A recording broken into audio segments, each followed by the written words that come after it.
Services, Mayor's Permit valid until December 31, 2025, DTI registration valid until November 28, 2029, BIR tax clearance certificate valid until November 25, 2025, PhilJEPS registration valid until February 28, 2025. For 8Gs Construction Services, Mayor's Permit valid until December 31, 2025, DTI certificate, DTI registration valid until December 9, 2025, BIR tax clearance certificate valid until June 6, 2025, PhilJEPS registration valid until July 8, 2025. Madam Chair, the 3 participating bidders are all eligible based on electronic eligibility result. Thank you. Secretariat, proceed with the opening of the first envelope of the 3 eligible bidders, and TWG conduct a preliminary examination of the technical components of the bids. Thank you.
For contract ID 25IL0055, I have here the technical documents of our 3 participating bidders, namely 8J's Construction Services, GQD Construction Engineering Services, and Pablo S. Labasbas Construction Corporation. For 8J's Construction Services, technical documents comprises of the following: PhilJEPS registration valid until July 8, 2025.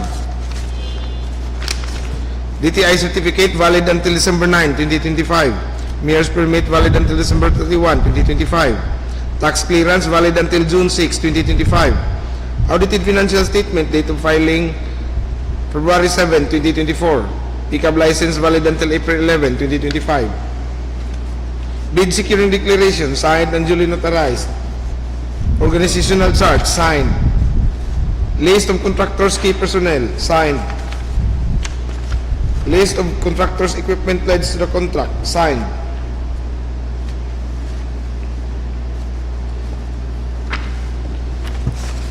Omnibus sworn statement signed and duly notarized. For our second bidder, GQD Construction Engineering Services, technical documents comprises of the following: PhilJEPS registration valid until February 28, 2025. DTI certificate valid until November 28, 2029. Mayor's Permit valid until December 31, 2025. Tax clearance valid until November 25, 2025. Audited financial statement, date of filing April 23, 2024. Pickup license valid until January 30, 2027. List of awarded ongoing projects signed. List of completed projects signed. Audited financial statement signed and received by BIR. NFCC in the amount of 5,422,704,195 pesos only. Bid securing declaration signed and duly notarized. Organizational chart signed. List of contractors, key personnel signed.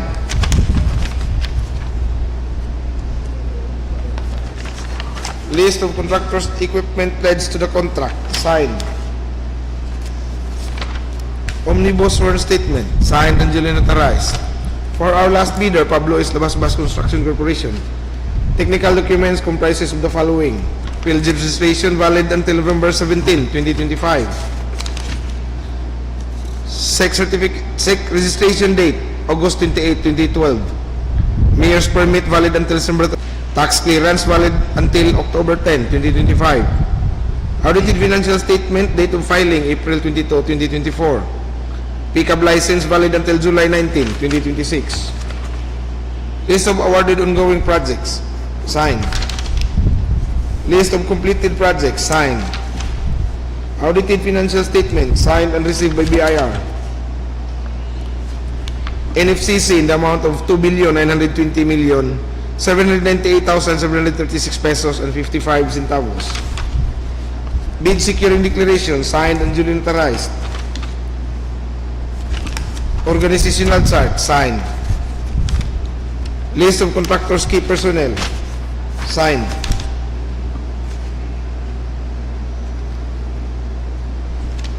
List of contractors equipment pledged to the contract, signed. Omnibus sworn statement, signed and duly notarized. Madam Chair, all three participating bidders passed our manual evaluation but subject for further verification from the back members. That's all. Since the said three bidders have passed the preliminary examination of their technical components using the pass or fail criterion, Secretariat, please proceed with the opening of the second envelope for the three bidders and TWG again. Conduct a preliminary examination of the financial components of their bids. Thank you.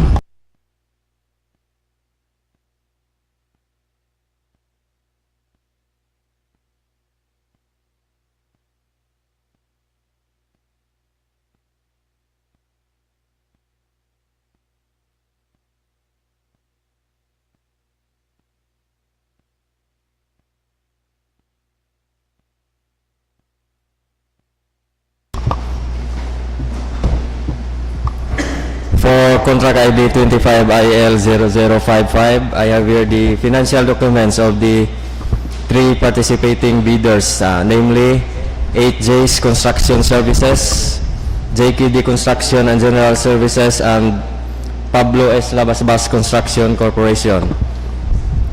For 8J's Construction Services, the documents comprises of the following: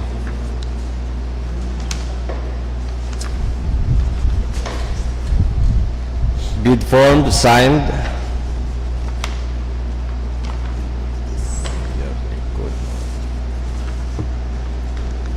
bill of quantities signed, summary bid prices signed, detailed estimates signed, and cash flow signed. For 8J's Construction Services, the bid amount is 96,475,407 pesos and 52 centavos only. I repeat, 96,475,407 pesos and 52 centavos only. For JKD Construction and General Services, their documents comprises of the following: bid form signed, summary bid prices signed, bill of quantities signed, detailed estimates signed, and cash flow. JKD Construction and General Services, the bid amount is 96,399,779 pesos and 65 centavos only. I repeat, 96,399,779 pesos and 65 centavos only. For our last bidder, Pablo S. Labasbas Construction Corporation, their documents comprises of the following: bid form signed, summary bid prices signed, bill of quantities signed, detailed estimates signed, and cash flow signed. For Pablo S. Labasbas Construction Corporation, the bid amount is 96,403,550 pesos only. I repeat, 96,403,550 pesos only. That's all, Madam Chair. Thank you.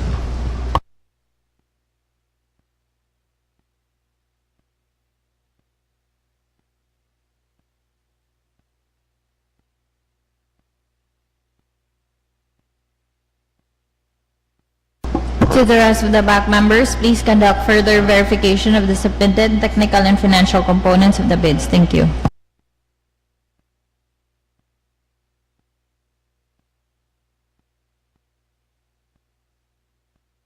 Since the following three bidders have also passed the preliminary examination of the financial components of their bids, the back hereby declares the following bids for contract ID 25IL0055, starting with the lowest calculated bid by JQD Construction and General Services with a bid amount of 96,399,779 pesos and 65 centavos. Again, 96,399,779 pesos and 65 centavos. Followed by Pablo S. Labasbas Construction Corporation with a bid amount of 96,403,550 pesos. And lastly, from 8J's Construction Services with a bid amount of 96,475,407 pesos and 52 centavos. Let it be known that the said lowest calculated bid are still subject for further verification and post-qualification in accordance with the provisions of RA 9184 and its IRR. So that concludes the 9 contracts that are to be opened today. Any further information, updates, or announcements which need to be raised? Good afternoon. Please take note of the following procurement activities. We have a scheduled pre-bid conference on February 25 and February 26. Also, we have bid opening on March 11 and March 12. Thank you. Thank you. So to all members of the back TWG and Secretariat, please take note with our procurement schedules. Any further action to adjourn this opening of bids conference?